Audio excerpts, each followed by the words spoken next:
Jack and I are going to be working on the Canopy camper you see behind us. We're going to be doing a pretty basic electrical install. Jack, can you kind of go through what that kind of entails? 200 watt red arc solar panel, hard solar panel mounted on the roof. It is pre-wired through the canopy, so you just need to make a connection to the Anderson on the roof.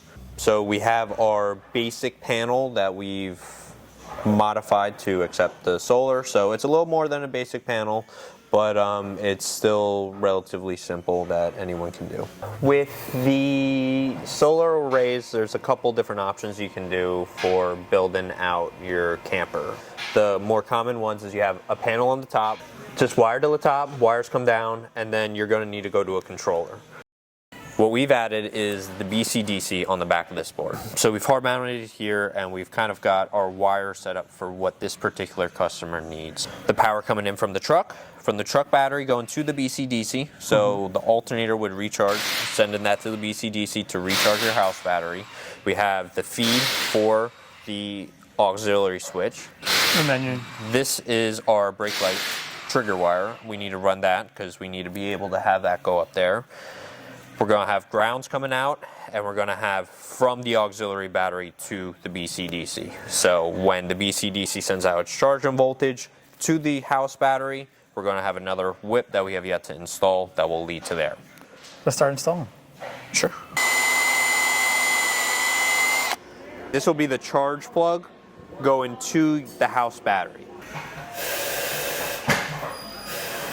So this is the whip that comes down that Alu-Cab has pre-wired. So we have, this is our PV wire, so our solar wiring, power ground from the roof. And then they have everything labeled. So you have your upper USB ports, so up next to your sleeping area, the ports there. Blue wire is not used. We have our stalk lights, so those are right next to the USB ports. Stalk lights, also known as your read-in lights. You have your LED lights, which is all the National Luna lights that are on the interior of the camper. You have pink, which is your ground, and you have your brake light trigger. The black wire is also not used, so you can clip those. They're not used for any sort of purpose. We'll get the bracket set up, we'll get the panel mocked up, so that way once all our wiring connection is done, it's just going to be really easy to go up and just put her in place.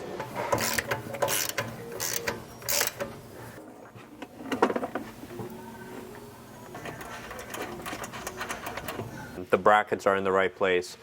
So now I can pull the board back down and I can make my electrical connections on the back side before we do a final install. Just need to make an Anderson connector for the solar wiring, make it easy to connect, disconnect. I already have a Deutsch connector on our brake light trigger and our ground, and have our spade connectors on to hook onto the switch panel. So when you're making Anderson connectors, always double check the direction that your actual ends are supposed to go. So when you look on the inside of these slide in and the ends push down on that tab and click into place. So just keep your orientation right, because you have your positive and your ground markers on there. So you're going to want it to go in that way to go in and clip. You know, and that way it's just easy for you when you're making your actual crimp. You don't have to worry about whether or not anything is spun or anything of that nature. And then when you're done, you always want to visually confirm that the lip is over the edge there. Just give a tug back, make sure they're fully seated. Solar clipped in. This is going to be our brake light wire and our ground. Gotta hear the click. Stalk lights, USB ports on one connector, and our interior camper lights in one. So that's all our connections made. So our whole camper side wire harness is all fully plugged in, minus the blue and the black wires, which are not used. Just get them all, you know, started. You don't want to tighten anyone down, because you will need to kind of wiggle it back and forth a little bit, just to make sure that it all fits properly.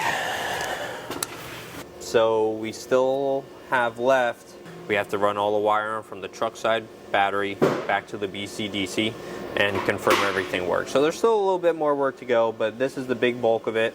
Looks great, it's nice and clean. Customer will be super happy about it. We have a circuit breaker here, 60 amp Blue Sea guy that we're going to attach here in the corner. We'll wire up positive leads to it, grab a ground up here right on the battery, and then we'll send that wire into the back. We have these winch cutoff brackets made, so I'm going to repurpose that for this circuit breaker here. Get nice, easy access, so if you needed to open up the breaker, say you want to isolate, diagnose an issue, or you're doing some work on yourself, all you have to do is hit the button and the circuit opens up. So the wiring will go over yonder, down, all the way back here. We'll follow along the frame rail, we'll find the attachment points, we'll loom everything. We have these flush mount Anderson plugs. So we're able to cut it out, and these will go straight in the wall here, and it'll make it nice, super clean, and then we just make whips that'll lead up to the power board here. So this way, if any service needs to happen, you need to get in the area, all you need to do is unplug from these flush mounts in the wall there, and you'll be good to go.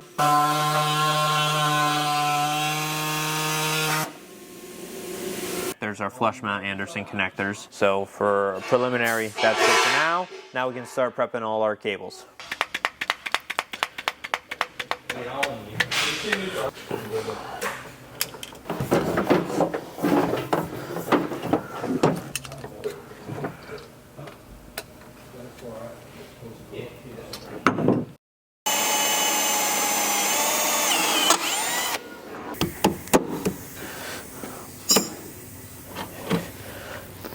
One rip then installed. It's a little tricky to see, but Jack has the wire ran between the battery and that fuse. Is that the fuses back there? Yeah, fuse block, yep. So like what he has in his hand now, that's all extra. So everything you see is going to be ran from this terminal, go between the fuse panel and the battery, and make its way over to the circuit breaker. Make sure all your cable is inside your end. And then you're kind of going to want everything laid out how you want it. So we'll take our marker, and we'll just line to line. When it's off the truck, we know exactly how it's going to need to be oriented when I do my trim.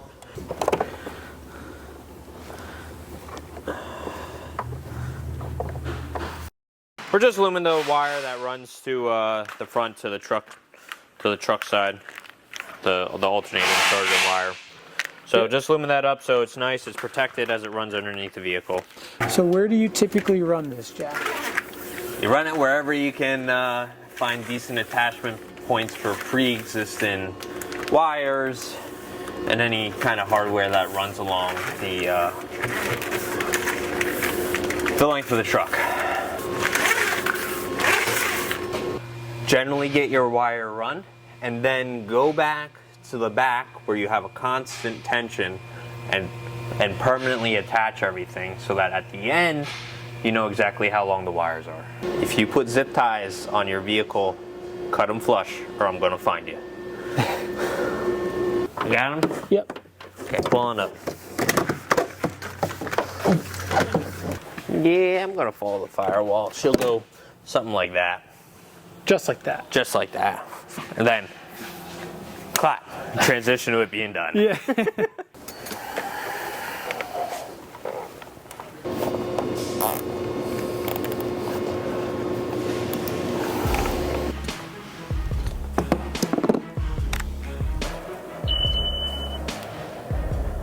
So that's a taste of what goes into wiring a Canopy camper. Next in the shop, we're gonna have a Toyota Tacoma getting a MIT alloy tray and flatbed. If you like this video, make sure you hit that like button. If you haven't yet, subscribe, and we'll see you on the next one.